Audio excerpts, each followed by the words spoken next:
ሰላም ውድ ተከታታዮች ዛሬም እንደተለመደው አሪፍ የህንድ ፊልም ይዘንላችሁ መጥተናል።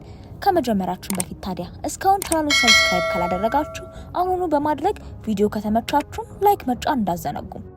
የዛሬው ፊልማችን የሚጀምረው በህንድ የቦክስ ሻምፒዮንሺፕ ፍጻሜ ጨዋታ በቪጀንደር እና በቪክራም መካከል ነው። ይህ ደግሞ አባቱን ለማየት ብሎ ቀደም ብሎ ወደ ቤት የሚመለሰው ልጁ ጋኒ ነው።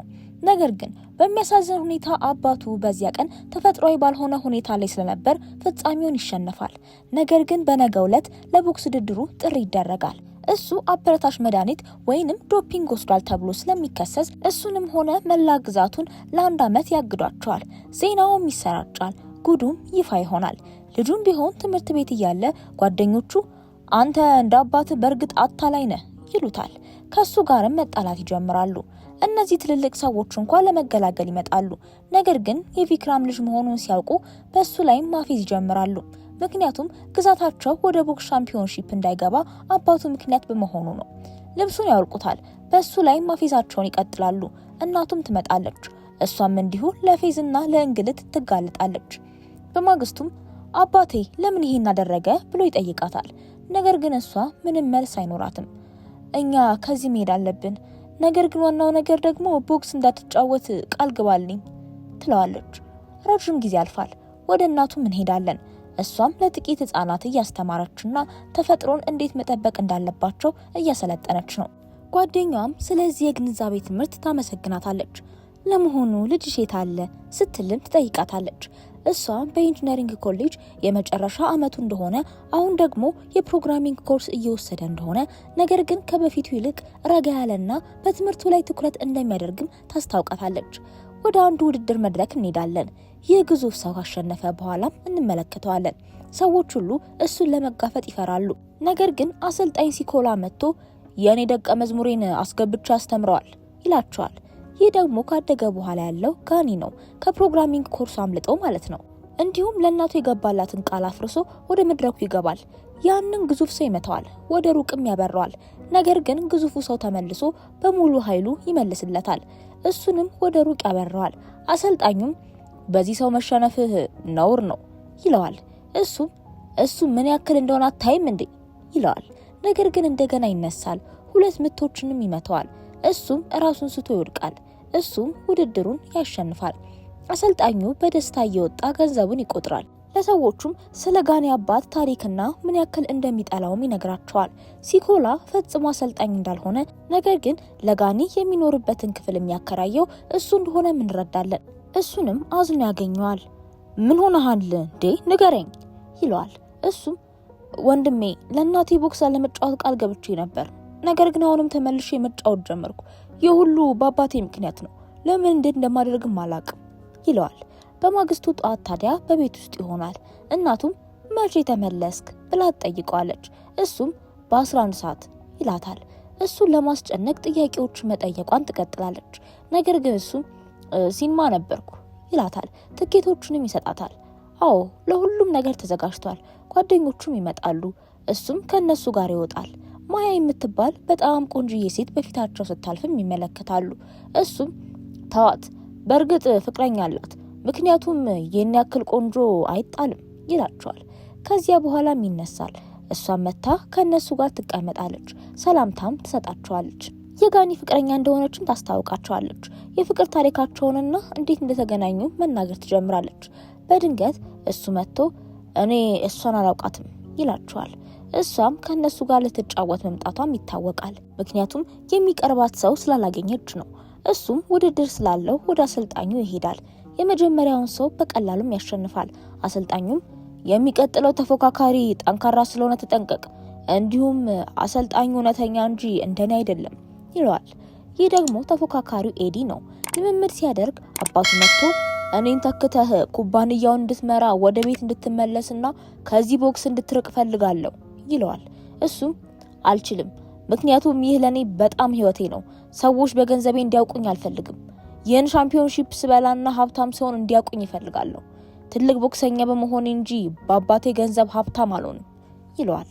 አባቱም ወንድሜ ጀግና ነህ፣ ቀጥልበት ይለዋል። ጋኒም ወደ ቤት ይመለሳል። በጋዜጣ ላይ የህንድ ሻምፒዮንሺፕ እንደሚጀመርም ያያል። ነገር ግን አባቱ ከዚያ ሲወጣና አበረታች መድኃኒት ወስዷል ሲሉት ያስታውሳል። በማግስቱ በቁርስ ላይ እናቱ ይህች ማያ ማን ናት ብላ ትጠይቀዋለች። እሱም እሷ ከኔ ጋር በኮሌጅ ያለች ሴት ናት ይላታል። እሷም ወደ ቤት መታ ፍቅረኛ ነኝ ደግሞም የ2 ወር ነፍሰ ጡር ነኝ እንዳለቻቸው ታስታውቃቸዋለች። እሱም ተናዶ ማንኛውን ነገር ያለሽን ታምኛለሽ ይላታል። ወደ ኮሌጅ ሲመለስም ያያታል። ከሷ ጋር ለመነጋገር ይሄዳል። የሚገርመው ደግሞ እኔ ባንቺ ተስቤያለሁ እናም እወድሻለሁ ይላታል። እሷም የሚናገረው ማመን አትችልም። ለጓደኛዋም ይህንን ቃል ከሱ 3 ዓመት ጠብቄው ነበር፣ ነገር ግን እውነት ወዶኝ እንጂ ይህን ስላደረግኩ እንዳይጫወትብኝ ተስፋ አደርጋለሁ ትላታለች። ማክበርም ትጀምራለች። ከሱ ጋርም ወጥታ በጣም ደስተኛ ትሆናለች። በሌሊት የሞተር ብስክሌት ውድድር አለ። ከሪሺ ከሞተሩ ላይ ይቀመጣል። ከሱ ጋር ለመወዳደር የሚፈልግ ማንም የለም። አዲኒም በርቀት ያየዋል። እሱም ወደ ሞተሩ ሄዶ ይወዳደረዋል። በእነሱ መካከል ውድድሩ ይጀምራል። እነዚህ ሰዎች ለውድድሩ ሲሉ መንገዱን ዘግተውታል። ጋኒና ማያ ማለፍ ይፈልጋሉ፣ ነገር ግን እነሱ አይስማሙ። እሷ ከነሱ ጋር ለመጣላት ትወርዳለች። እሱም እሷን ይይዛታል። ባንቺ ፊት ክብሬ እንዳይነካ ችግር አትፍጠሪ ይላታል። ነገር ግን አንድ ሰው መጥቶ ሲይዛት ያያል። በምላሹም ይመታዋል። መሬት ላይ ይጥለዋል። መንቀሳቀስም አይችልም። የቀሩት በእሱ ላይ ይጠቃሉ። እሱ ግን የቦክስ ችሎታውን ተጠቅሞ ሁሉንም ያስተካክላቸዋል። አዲ ያልፋል። ጓደኞቹም ሲመቱ ይመለከታል። ውድድሩን ትቶም ወርዶ ይመታዋል። እያንዳንዳቸው ለሌላኛቸው ምት ይሰጣሉ። እያንዳንዱም ሌላው ባለሙያ እንጂ ተራ ሰው እንዳልሆነ ይረዳል። ፖሊስ መጥቶም ምን ተፈጠረ ይላል። እሱም እንዴት በመንገድ መሃል እንዲህ አይነት ውድድር ያደርጋሉ? ደግሞ መንገዱን ዘግተው የኔን ሴት ሊተናከሉ ነበር ይላቸዋል። መኮንኑ ለአዲ ይህ ወሬ በጋዜጣ ከተወራ በአንድ ሀገር ውስጥ ያለው ማዕረግ ይመታል፣ ይህንን ማሳለፍ አለብን ይለዋል። ከዚህ በኋላ ማያ ከፍቅረኛዋ ጋር ትሆናለች። ምን ይመስላል አይስክሪም ላምጣልህ ትለዋለች። እሱም ተናዶ ነገሩን ለምን እንዲቀለል አድርገሽ ታየዋለሽ? ደግሞም ህይወትሽ ከህይወቴ የተለየ ነው፣ ምክንያቱም ከአንቺ ጋር የማይሄዱ አላማዎች አሉኝ ይላታል። እሷም እንዴ ምን ማለት ነው ትለዋለች። እሱም አብሮ መቀጠል እንደማይችሉ ያሳውቃታል። እሷም አዝና ትታው ትሄዳለች። በማግስቱ ይደውልላታል። ነገር ግን እሷ አትመልስለትም። አባቷም ይመልስላታል። እሱም ታዲያ ስልኩን ይዘጋዋል። አይምሮ በእሷ ተይዟል፣ ምንም እንኳን ልምምድ ቢኖረውም ማለት ነው። ከዚያ በኋላ ከቤተሰቡ ጋር ሾፒንግ ለማድረግ ይወጣል። እሱም ከደበደባቸው ሰዎች አንዱ በሞል ውስጥ ያየዋል።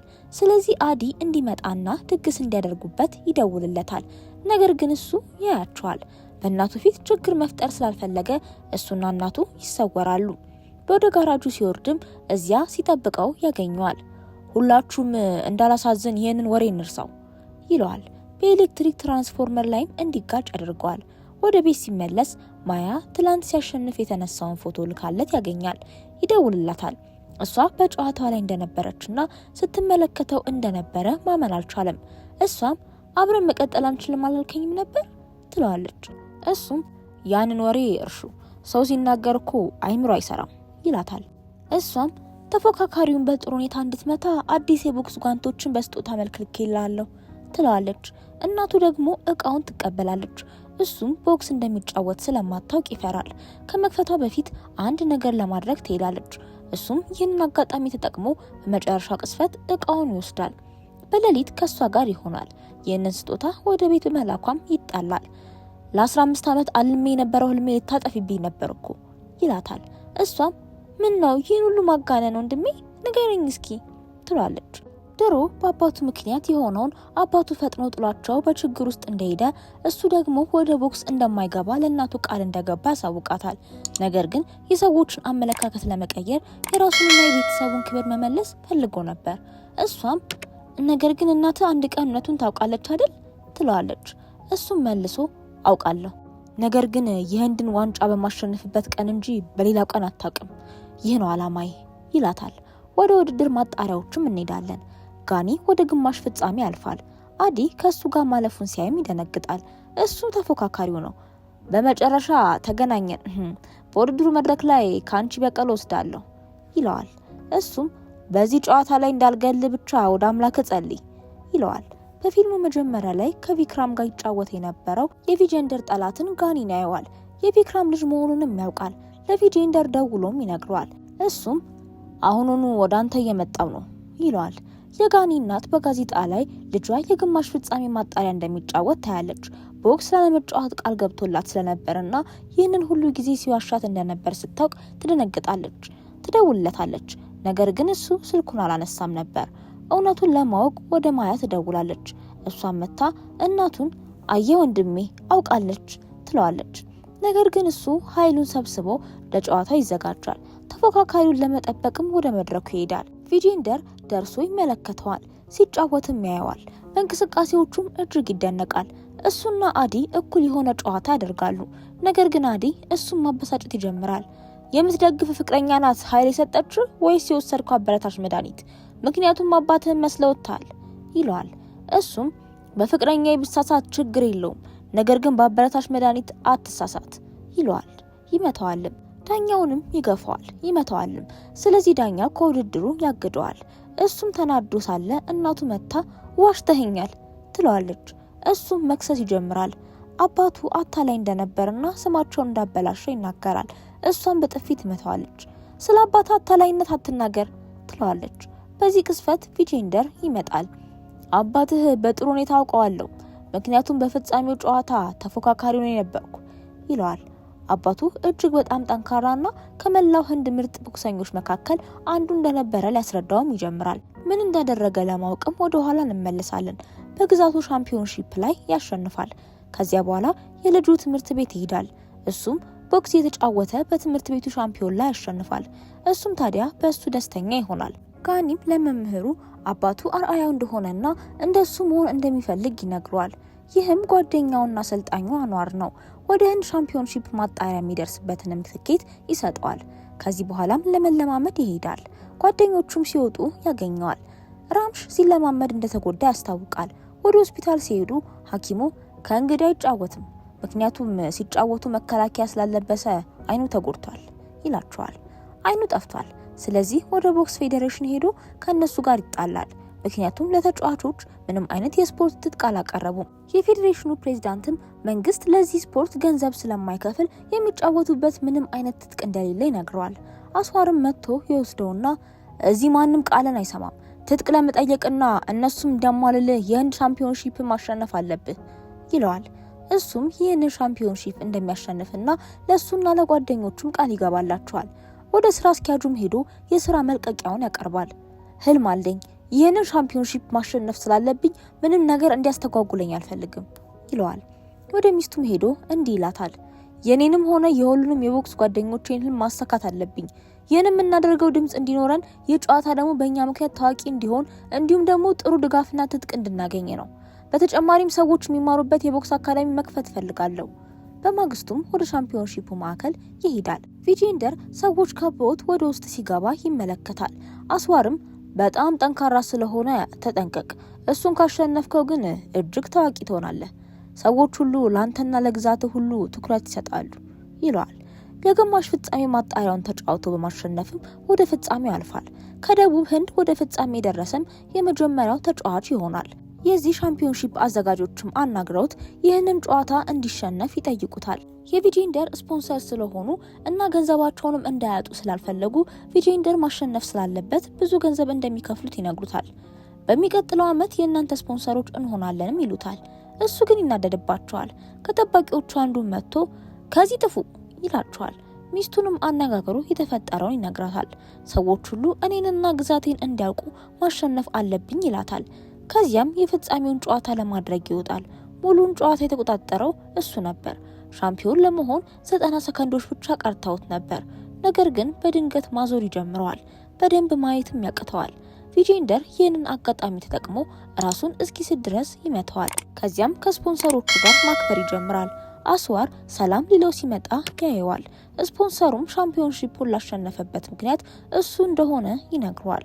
ከስፖንሰሮቹ ጋር ተገናኝቶ ጓደኛውን ለማሳጣት በገንዘብ እንደተስማማም ያሳውቁታል። በእርግጥም በውሃ ውስጥ አበረታች መድኃኒት ጨምሮበት ነበር። ራሱን የሳተውም ለዛ ነው። ዶክተሩም ከልክ ያለፈ አበረታች መድኃኒት በመውሰዱ ምክንያት እንደሞተ ለጋዜጠኞች ይናገራል። ቪጄንደር አስዋር ጓደኛውን በመክዳቱ ይናደዳል። ለቦክስ ፌዴሬሽን ሊናገርም ይፈልጋል። ነገር ግን አስዋር ይህንን ብታደርግ ስፖንሰሮቹ ይከስራሉ፣ አንተም ከነሱ ጋር ብዙ ገንዘብ ታጣለህ ይለዋል። እሱም ግን ምን ማድረግ እንዳለበት ግራ ስለገባው ከዚያ በኋላ ከቦክስ ዓለም ራሱን ያገላል። ወደ አሁን ጊዜ ስንመለስ ይህንን ትዝታ ለቤተሰቦቹ ይነግራቸዋል። ልጁም አባቱ አበረታች መድኃኒት እንዳልወሰደና ነገር ግን በጓደኛው እንደተከዳ ያውቃል። ከእናቱ ጋር ወደ ቤት ይመለሳል። በጣም አዝኖ በድሎት የነበረውን አባቱን ትዝታዎች ያስታውሳል። ከዚያ በኋላም ተመልሶ በመሄድ አባቴ ንጹህ እንደሆነና በጓደኛው እንደተከዳ ካወቅኩ በኋላ በሻምፒዮንሺፑ በድጋሚ መሳተፍ ፈልጋለሁ ይለዋል። እሱም ግን እኮ ለ1 ዓመት እኮ ታግደሃል፣ መሳተፍ አትችልም ይለዋል። ትንሽ ሲለምነው ግን እሺ እስኪ ይህንን ጉዳይ አየዋለሁ ይለዋል። ወደ ዓለም አቀፍ ፌዴሬሽን ሄዶም ጋኒን እንዲመልሱት ይጠይቃቸዋል። እሱም የ2 ጊዜ ሻምፒዮን ስለነበር ጥያቄውን ይቀበሉታል። ይደውልለትና ወደ ሻምፒዮንሺፑ ስለተመለስክ ተዘጋጅ ይለዋል። ጋኒም እጅጉን ተደስቶ ለሻምፒዮንሺፑ ወደ ዴሊ እንደሚጓዝ እናቱ ሊነግራት ይሄዳል። እሷም ደስ ይላታል። ነገር ግን በአባቱ ላይ የደረሰው በልጇ ላይም ይደርሳል ብላ ስለፈራች በዚያው ልክ ታዝናለች። እሱም የአባቴን ክብር ለመመለስና እንደተከዳ ለዓለም ሁሉ ለማሳወቅ ማሸነፍ አለብኝ ይላታል። አሰልጣኙ እሱ ስለሚሆን ወደ እሱ ይሄዳል። ሻምፒዮን እንዲሆን ከተገቢ በላይ በከፍተኛ ሁኔታ ማሰልጠን ይጀምራል። ብታሸንፍም ሆነ ብትሸነፍ ስም በታሪክ ውስጥ ይኖራል ይለዋል። ሻምፒዮንሺፑን ማሸነፍ ስለፈለገ የበለጠ ልምምድ ያደርጋል። ከዚያም የዚህ ሻምፒዮንሺፕ ጉባኤ ላይ ይገኝና አስዋር የፌዴሬሽኑ ፕሬዝዳንትና ሻምፒዮንሺፑን ያዘጋጀው እሱ መሆኑን ያውቃል። አሰልጣኙ ሻምፒዮንሺፑን እንዲያሸንፍ ያነሳሳው በማሰብም አባትን የገደለው ይሆን ነው ወንድሜ ይለዋል። አስዋር ስለ ሻምፒዮንሺፑ ማውራት ይጀምራል። ህንድ ብዙ ሜዳሊያዎችን ታገኛለች፣ ነገር ግን በቦክስ አንድም ሜዳሊያ አታገኝም ይላቸዋል። በዚህ ጨዋታ ለማሸነፍ ሲሉ ብዙ ሰዎች ሲያጭበረብሩ አይቻለሁ ይላቸዋል። በውሃው ውስጥ አበረታች መድኃኒት የተጨመረበት እሱ ራሱ ቢሆንም በዚህ ንግግሩ ግን ቪክራምን ማለቱ ነበር። በመቀጠልም ወደ ፍጻሜ የሚደርስ ማንኛውም ሰው ትልቅ ድጋፍ ያገኛል። ህንድ በዓለም ውስጥ በጣም ቦክሰኞችን ስለምታፈራ ሰዎች ሁሉ ስለ ህንድ እንዲያወሩ ማድረግ ህልሜ ነው ይላቸዋል። ጋኒም ተናዶ ሊበቀለ ይፈልጋል። ለአሰልጣኙም እውነተኛ ማንነቱን ለሰዎች ሁሉ ለማሳወቅ ማሸነፍ አለብኝ ይለዋል። ወደ አስዋር ስንሄድ የቦክስ ሻምፒዮንሺፑን በጊዜ መጀመር ይፈልጋል። ነገር ግን ካን የተባለው ስፖንሰር በህገወጥ መንገድ እንደሚሰራና በእርግጠኝነት መጥፎ ነገር ማድረግ እንደሚፈልግ ስለሚያውቅ አይስማማም። ስለዚህ እሺ ደህና ሁን ብሎ መኪና ልኮ ያስገጫዋል። በዚህ መልኩ ከሱ ጋር ይገላገላል። ከዚያ በኋላ በሻምፒዮንሺፑ ላይ ወይም በጋኒ ላይ ከፍተኛ ስራ ይሰራል። የሚጫወተውን ማንኛውንም ጨዋታ ያሸንፋል። ወደ አስዋር ስንመለስ ሰዎቹን ሰብስቦ ይህንን ሻምፒዮንሺፕ ያዘጋጀው ብዙ ገንዘብ ለማግኘት እንደሆነም ይነግራቸዋል። ምክንያቱም ጨዋታውን በውርርድ ስርዓት ነው የሚያስኬደው። ሰዎች በማን እንደሚያሸንፍ ይወራረዳሉ። ከዛኛም ገንዘብ ማግኘት እንድንችል ማን እንደሚያሸንፍ መቆጣጠረው እኔ ነኝ ይላቸዋል። ይህን ሀሳብ ለሚዲያ በማድረስ የውርርድ ስርዓት እንዳለ ለሰዎች የሚያሳውቀውን ረዳቱን ዩሱፍን ያስተዋውቃቸዋል። ከዚያም በሻምፒዮንሺፑ የሚሳተፉትን ተጫዋቾች ሊያገኝም ይሄዳል። ቪጀንደርም አይቶ ሊያነጋግረው ይሄዳል። ሁሉንም ነገር ያውቅ ነበር። የቪክራም ልጅ የሆነውን ጋኒንም እያሰለጠነ እንደሆነም ያውቃል። ጋኒም በዚያው ሰዓት ይመጣል። በአባት ላይ ላደረስኩት ነገር ልትበቀለኝና ማሸነፍ እንደምትፈልግ አውቃለሁ። ነገር ግን በሚያሳዝን ሁኔታ ያንን ማድረግ አልችልም። ምክንያቱም የሻምፒዮንሺፑ ኃላፊ ነኝ። ማን እንደሚያሸንፍና ማን እንደሚሸነፍም ወስነው እኔው ነኝ ይለዋል። ጋኒም ግን በዚህ ጊዜ ማሸነፈው እኔ ነኝ፣ አንተ ምንም ማድረግ አትችልም ይለዋል። ከዚያ በኋላ ሻምፒዮንሺፑም ይጀምራል። ውድድሩ ይጀምራል። ገንዘቡም ይጫወታል። ተጨማሪ ገንዘብ መሰብሰብ እንዲችሉ ግን ማን እንደሚያሸንፍ የሚቆጣጠሩት እነሱ ነበሩ። የማሸነፍ ፍላጎት ይዞ ወደ መድረኩ የገባው የጋኒ ተራ ይደርሳል። በእርግጥም ተጋጣሚውን በማንበርከክ ያሸንፈዋል። ያም ሆነ ይህ እናቱ በቴሌቪዥን ሲያሸንፍ ታየዋለች። ሰዎች ሁሉም እያከበሩለት ነው። ነገር ግን አሁንም ልቡ አልተረጋጋም። ዩሱፍ የድል ምጣኔውንና ያገኙትን ትርፍ ይዞ ይመጣለታል። ለአስዋርም 4 ቢሊዮን እንዳተረፉ፣ ነገር ግን በጋኒ ጨዋታ 1 ቢሊዮን እንደከሰሩ ይነግረዋል። ምክንያቱም እሱ ይሸነፋል ብለው ጠብቀው ስለነበር፣ ነገር ግን እሱ ስላሸነፈ ማለት ነው። አሁን ከጠበቁት ውጪ ስለሆነ አደጋ ተፈጥሯል። አስዋርም እሱን ለመጣል እቅድ ይነድፋል። በማግስቱ አዲ ሰላም ይለው ሲመጣ ያየዋል። በአባት ላይ የተፈጠረውን አውቄያለሁ። ጨዋታውን ማሸነፍ ነበረብህ፣ ላበሳጭህ አይገባም ነበር ይለዋል። ጓደኛ ማቾችም ይሆናሉ። እርስ በርስም ሰላምታ ይለዋወጣሉ። ከዚያም በግማሽ ፍጻሜው ላይ ጨዋታ ይኖረዋል። ነገር ግን ከመጀመሪያው ዙር በኋላ በተጋጣሚ ይጎዳል። በሁለተኛው ዙር ተጋጣሚው እግሩን ይረግጠዋል እና መምታቱን ይቀጥላል። ዳኛው ግን አላስተዋለም ነበር። ሌላኛው ተጫዋች ጎኑን መምታቱን ይቀጥላል። እሱም ጨዋታውን መቀጠል አቅቶት ነበር። ነገር ግን እንደገና ይመለስና ጠንካራ ምት በመምታት ያሸንፈዋል። ጨዋታውንም በድል ያጠናቅቃል። ሰዎች ሁሉም ስሙን ይጠራሉ። ራጅ ለመነሳትም ይሄዳል። እንዲሁም ዶክተሩ እንደተጎዳ ነገር ግን መቀጠል እንደሚችል ይነግራቸዋል። ነገር ግን እንደገና ጎኑ ላይ ከተመታ ሳምባው ስለሚጎዳ ሊሞት እንደሚችል ይነግረዋል። አስዋር ወደ ውስጥ ሲገባ ያየዋል። ወደ ፍጻሜ ደርሰሃል፣ ነገር ግን እኔ ብዙ ነገር አትርፌያለሁ። የፍጻሜውን ጨዋታ መጫወት እንዳትችል ተጋጣሚ ጎን ላይ ብቻ እንዳተኩር ያደረኩት እኔው ነኝ ይለዋል። የፍጻሜው ጨዋታ ፈጽሞ ከማይሸነፈው አውሬው ኢቫን ጋር እንደሚሆንም ያሳውቀዋል። አንተ ልክ እንደ አባትህ ነህ፣ ወደ ፍጻሜ ደርሰህ ትሸነፋለህ ይለዋል። አባቱ አበረታች መድኃኒቱን ከወሰደ በኋላ በህይወት እንደነበረና ዶክተሩ ተጨማሪ 10 ሚሊ ሊትር ቢወስድ ኖሮ ይሞት ነበር እንዳለው ይነግረዋል። አስዋርም እስቲ 10 ሚሊ ሊትር ስጠውና ይሞት እንደሆነ እናያለን ብሎ ቪክራምን እንዲገሉት ለዶክተሩ ገንዘብ እንደሰጠው ይነግረዋል። አስዋር ለጋኒ ዶክተሩ ለሚዲያዎች ደህና እንደሆነ እንደሚነግራቸው ወደ ጨዋታውም እንደሚሄድ ነገር ግን በመጨረሻ ተሸንፎ ልክ እንደ አባቱ እንደሚሞት ይነግረዋል።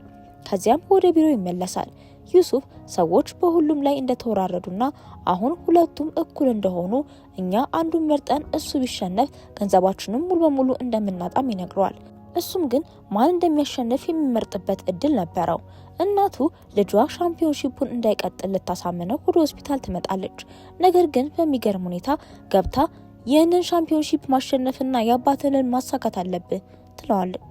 ማበረታታቱንም ትቀጥላለች። ወደ ፍጻሜ ጨዋታ እንሄዳለን።